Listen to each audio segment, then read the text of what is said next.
G'day, I'm Garry Stevens, and welcome to the third season of the History in the Bible podcast.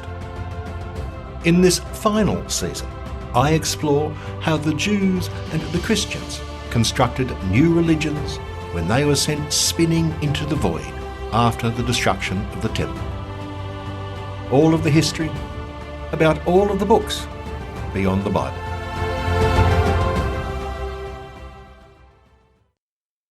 Episode 3.15, Tumultus Iudaeorum.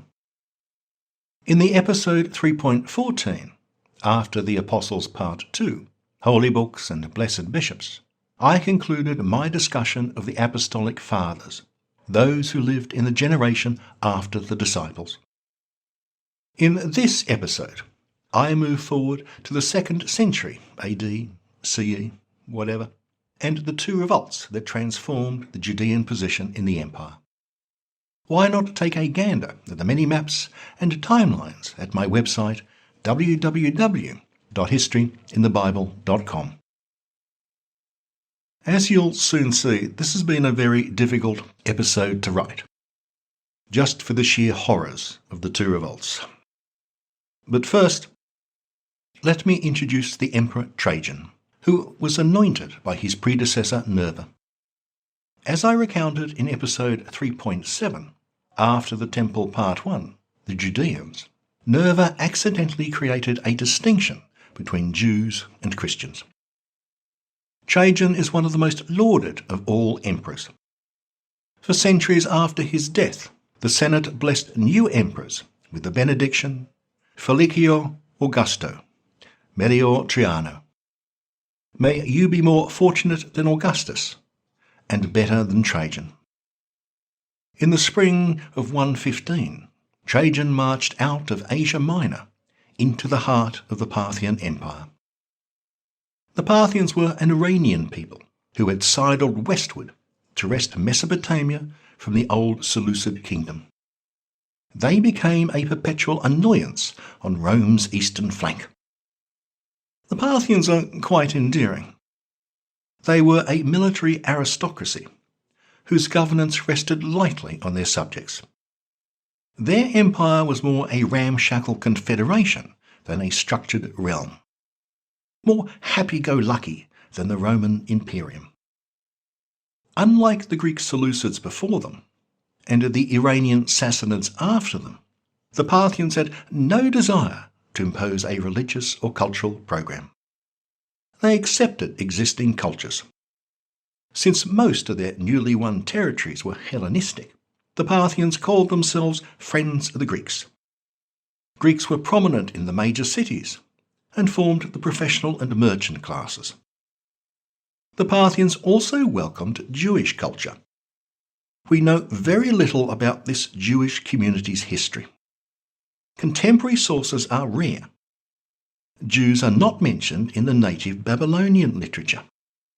The early Judean rabbis only mention the Parthian Jews as immigrants to the west, or pilgrims. The classic case is Hillel the Elder, one of the foundational sages of the rabbinic movement.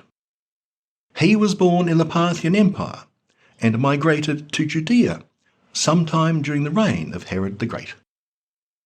The majestic Babylonian Talmud, the Bavli, compiled at least 2 centuries after the Parthian era, offers many stories of the rabbinic heroes of the Parthian Empire.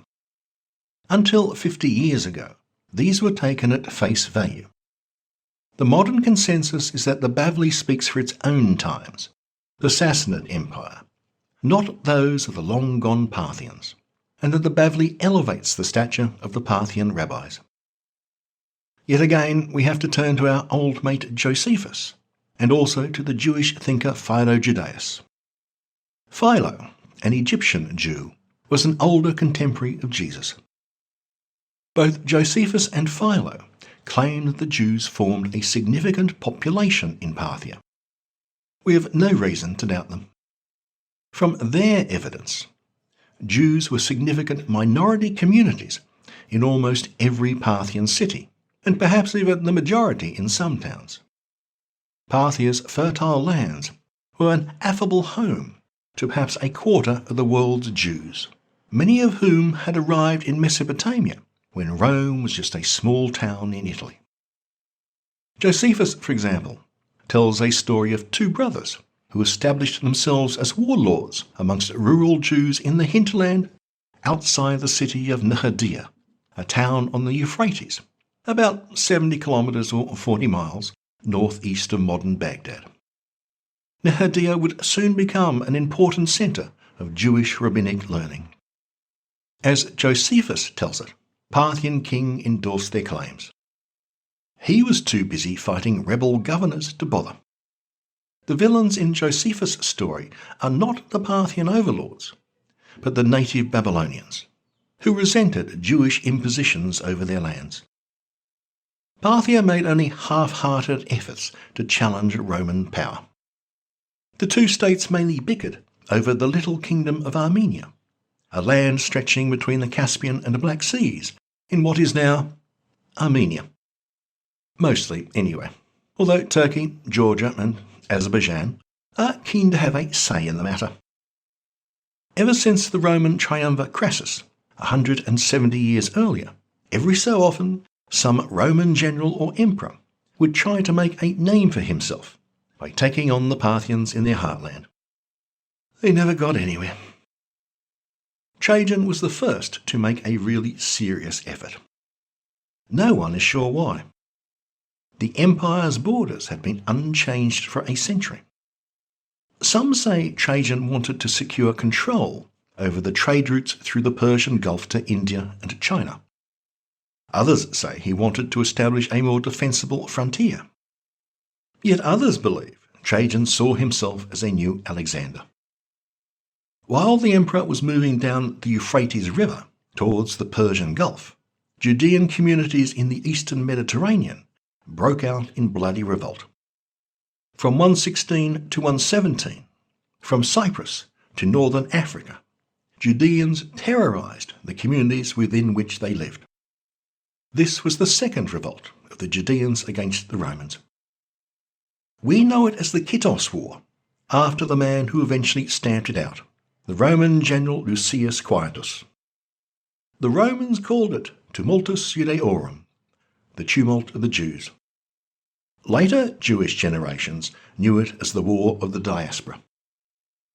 The Kittos War is little known. I've seen a few message boards on the net where posters flat out deny that the conflict ever happened. For this episode, I rely on one of the foremost scholars of the war, Miriam Pucci Ben-Zeev, a professor at the Ben-Gurion University of the Negev. We have plenty of inscriptions and papyri that depict the consequences of the revolt, but none that describe its course. For the war's events, we have to rely on our meagre literary sources. They are two. One is Cassius Dio, or Dio Cassius, take your pick.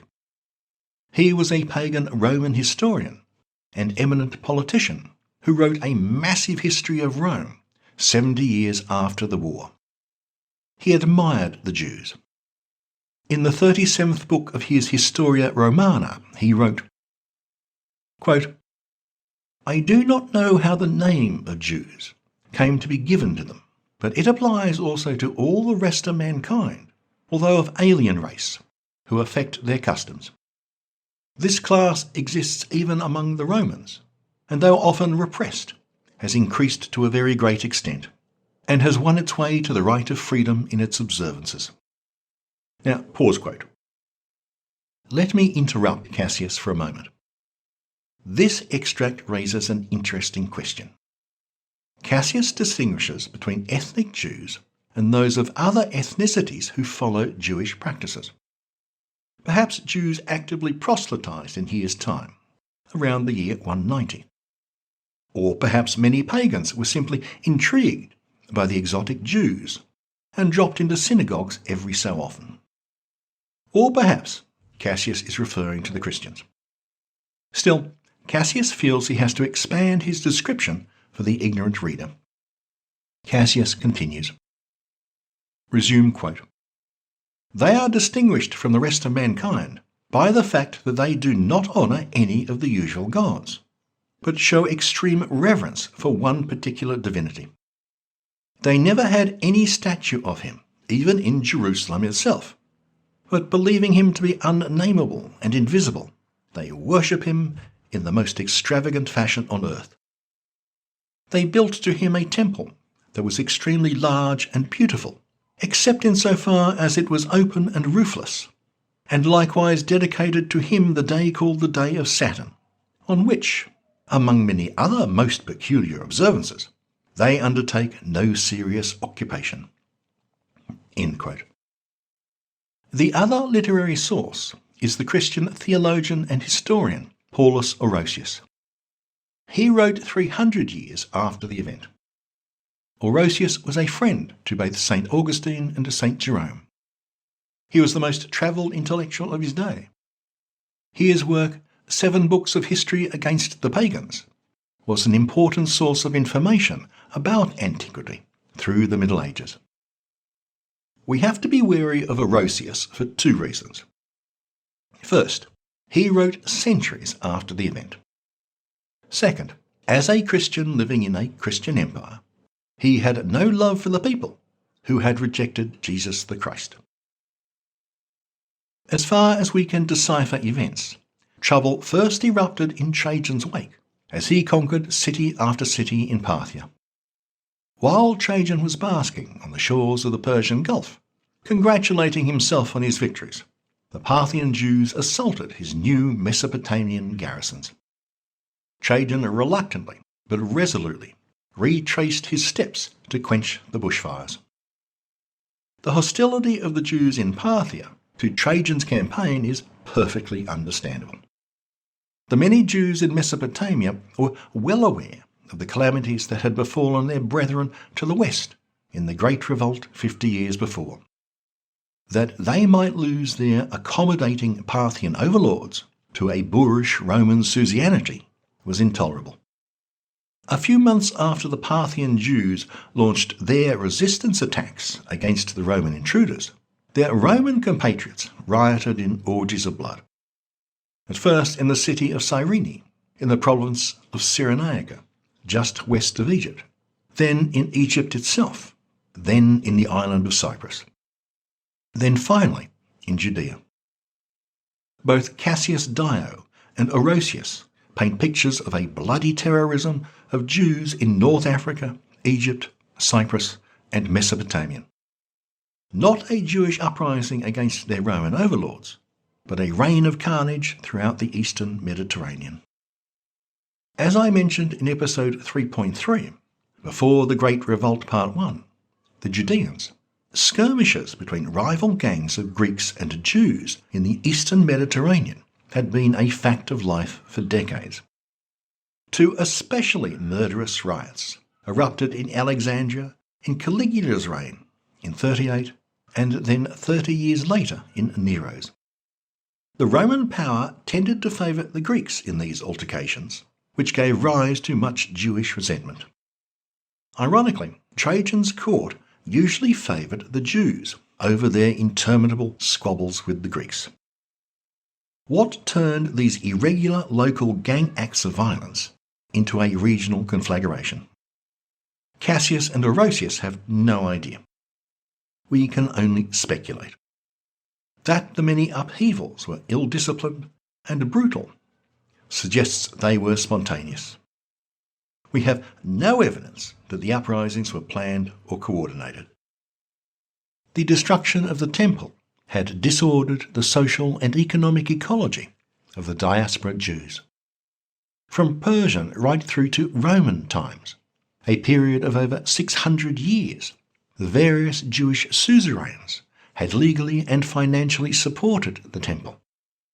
The temple establishment had offered the diaspora a sense of solidarity and a political power that could provide support against Roman impositions. With this establishment gone, the diaspora was thrown back onto its own resources.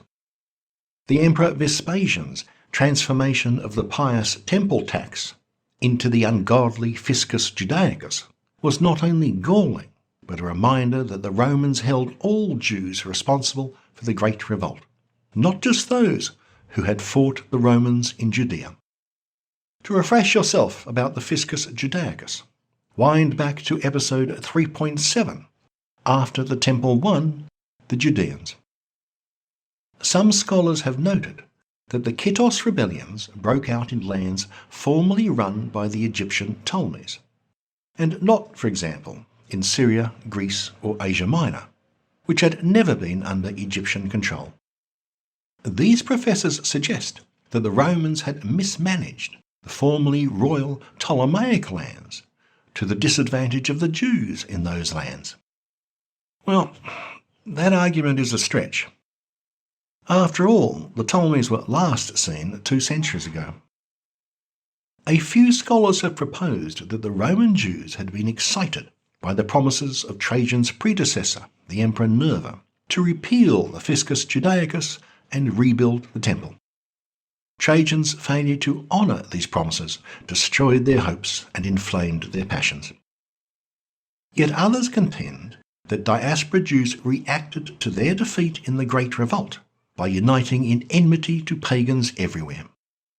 The pagans had destroyed a holy Jewish temple, so the Kittos rebels would devastate the temples of the pagan gods. Our sources certainly show a long tradition of antagonism between the Jews and the followers of Isis in particular. But there are other suggestions about the causes of the war. Parthian meddling, prophecies of the imminent fall of Rome, opportunities presented by Trajan's drawdown of military forces in the east to support his Parthian campaign. But in the end, we do not really know why the Kittos rebellions broke out. The Jewish commanders are just names. Someone who is called either Licurgus or Andreas directed the terrorism in North Africa. Julian and Pappus, who may have been his brothers, were the ringleaders in Judea. One Artemio commanded the terrorists in Cyprus. The Jews in Cyrenaica under Licurgus erupted in a hurricane of destruction. Cassius Dio described this in the most lurid of terms, with wild tales of Jews eating pagans and stripping their flesh to make belts.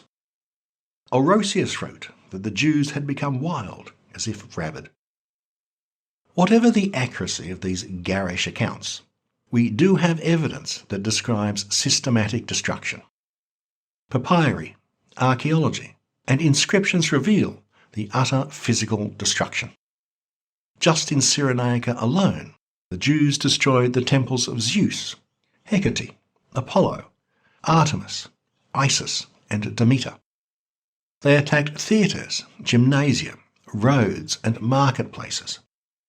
Papyrus letters show pagans praying to their gods to be saved from the Jewish terror. Other papyri from the time show that southern Egypt was so devastated that it was unable to pay taxes for 40 years thereafter. After the devastation west of Egypt, Licurgus and his insurgents marched on Egypt, pursuing the refugees who had fled Cyrenaica.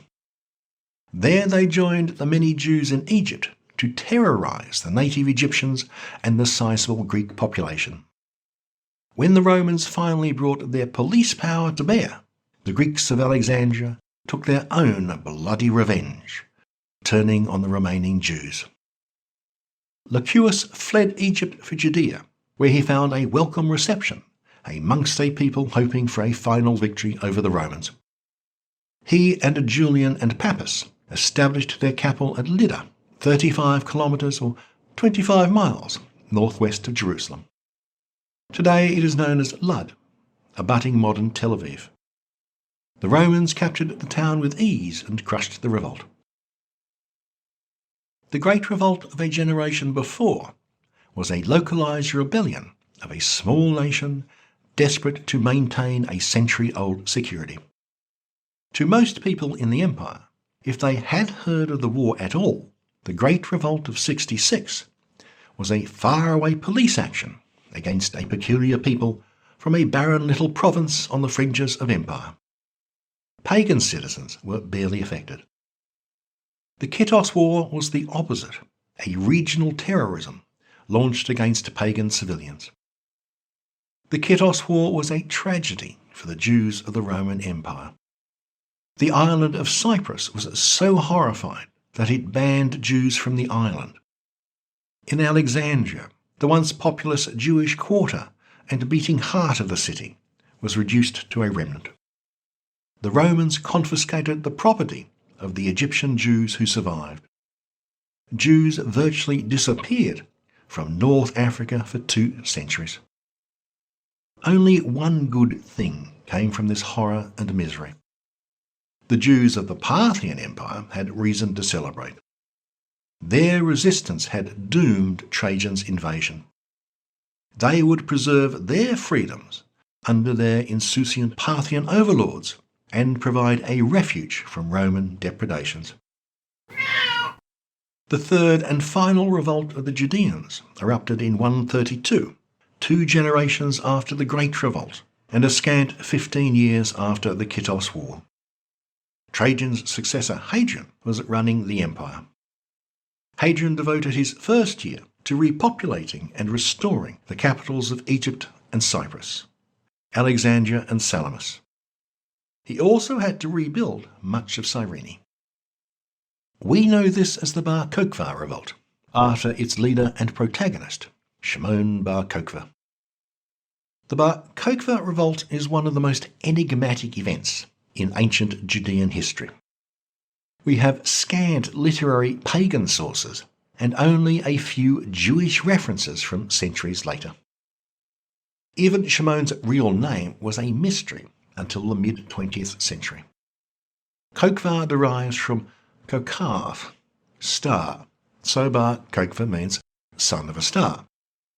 He was so named by some eminent rabbis who saw in him the Messiah, foretold in the Book of Numbers. This is the backstory to that name, Bar Kokhba. Moses and the Israelites have defeated most of the nations east of the Jordan. They are anxious to cross westwards into the Promised Land. The Moabites send the prophet Balaam and his donkey to curse Israel. But compelled by Israel's God, Balaam delivers a prophecy against his own people. Quote, Numbers 24:17. I see it, but not now. I behold it, but not soon. There goes forth a star from Jacob. There arises a meteor from Israel. It smashes the pate of Moab. End quote. Moab was a puny kingdom neighbouring Judea. Actually, they hated each other with a passion.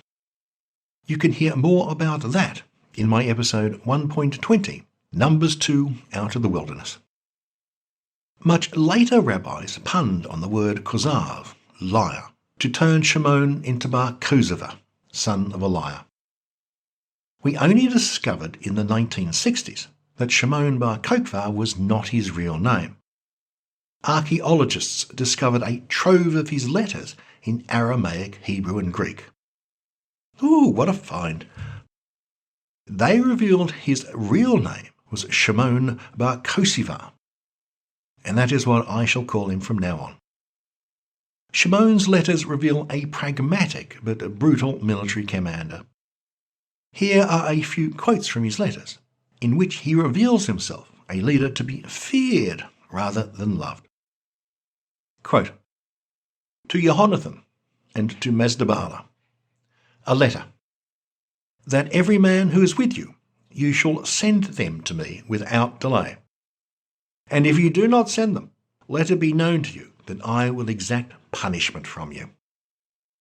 To Yeshua ben Galgula, I take heaven to witness against me, that unless you mobilize the men who are with you, every man, I will put fetters upon your feet, as I did to Ben Aflul. End quote. No one messed with Shimon Bar Kokhba.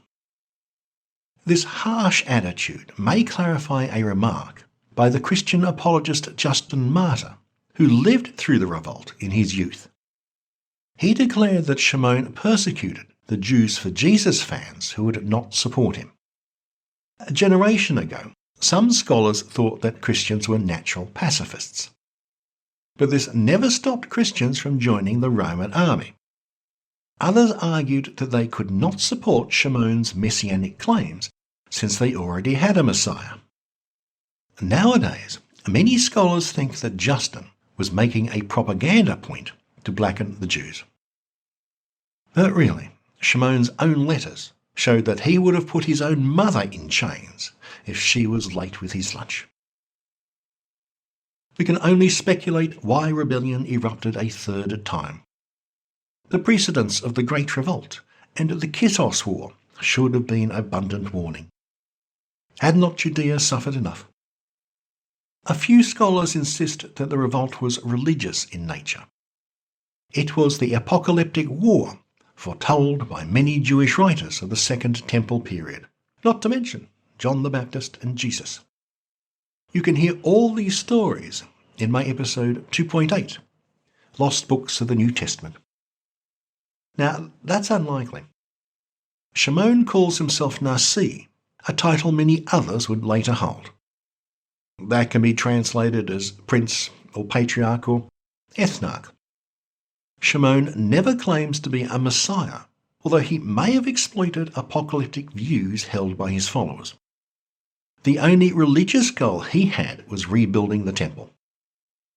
Later church fathers and rabbis laid the blame for the revolt at the feet of the legate of Judea, Quintus Turneus Rufus, without saying a word about why.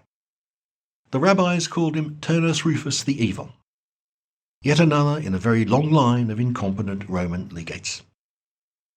Ancient historians had their own ideas of the origin of the revolt.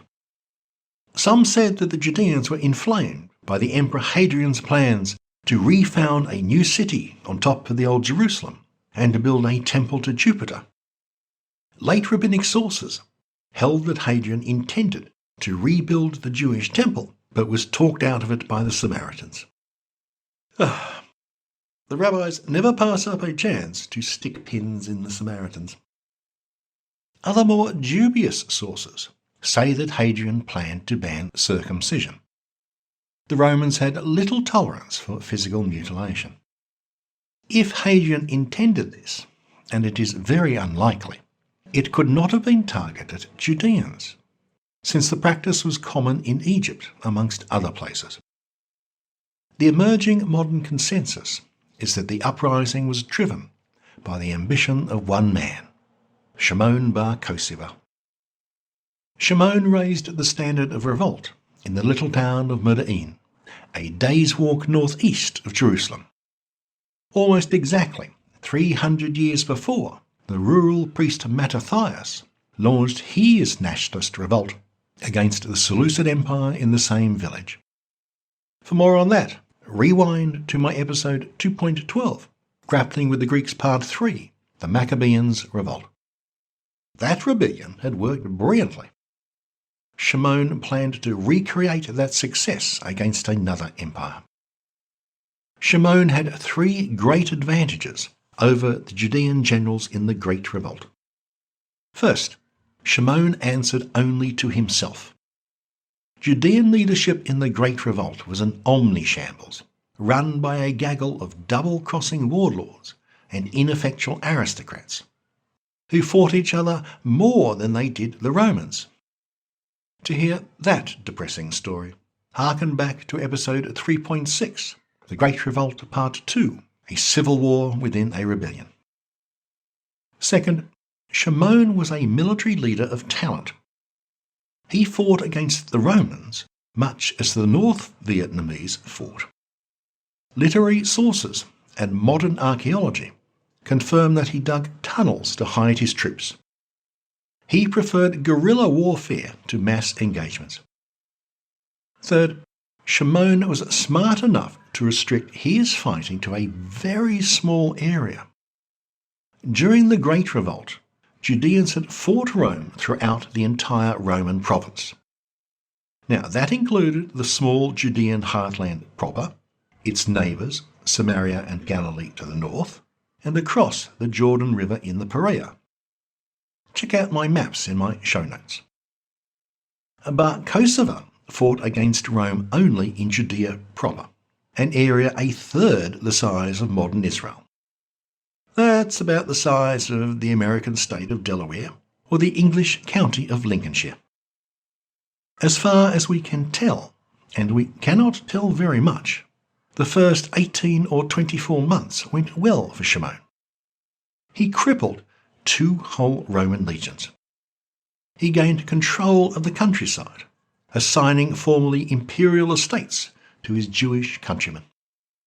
Although a master of a rural warfare, it seems he never controlled the city of Jerusalem itself. Stunned by his losses, the Emperor Hadrian relieved the hapless Quintus Tineius Rufus. Hadrian brought in a better general. He doubled the legions confronting Shimon. Shimon now faced a Roman force much larger than that commanded by Titus during the Great Revolt. During the final year of the revolt, the Romans slowly ground down Shimon's forces. Titus had focused on capturing a few key towns and the capital itself, leaving the little villages undisturbed.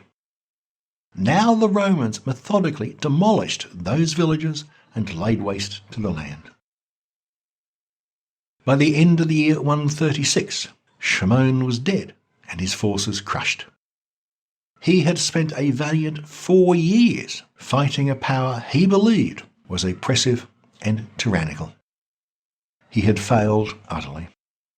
The entire city of Jerusalem was razed. The theatre of war was depopulated and renamed Palestina.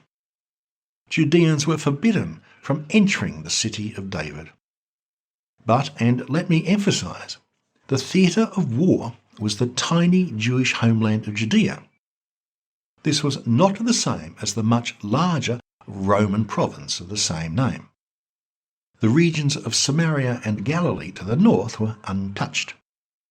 Bar Kokhba never convinced the Galileans to join his crusade, or perhaps he never bothered to enlist them.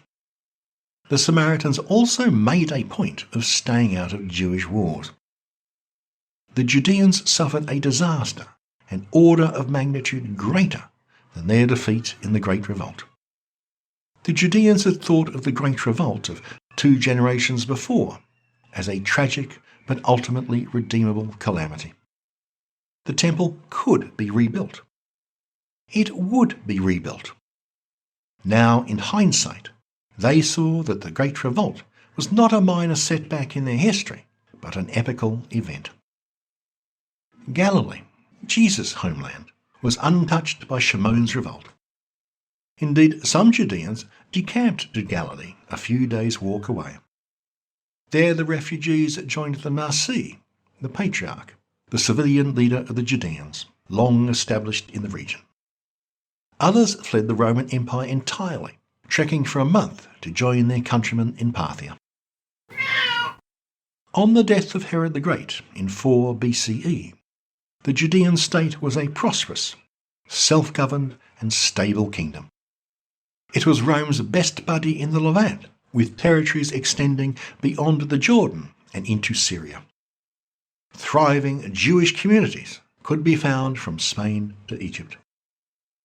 Over a span of 70 years, the Judeans launched 3 insurrections against the Romans: the Great Revolt of 66, the Kittos War of 116, and the Bar Kokhba Revolt of 132. The consequences were catastrophic. 140 years after Herod's death, the Temple and Jerusalem had been razed, the Judean self-governing province crushed, and its people scattered to the winds. Within the empire, the Romans thereafter applied a heavy hand against many diaspora Jewish communities. The only saving grace, small as it is that the Roman Imperium had no plan to exterminate diaspora Jews. Yes, I know that is praising the Romans for small mercies. But compare that to the systematic war of annihilation that Rome waged against the Christians 2 centuries later. In the next episode, I have a bash at exploring the history of the rabbinic movement and its earliest triumph, the Mishnah. Thanks for visiting. For show notes, maps, charts, and timelines, visit my website at www.historyinthebible.com. You can even download professional posters for free.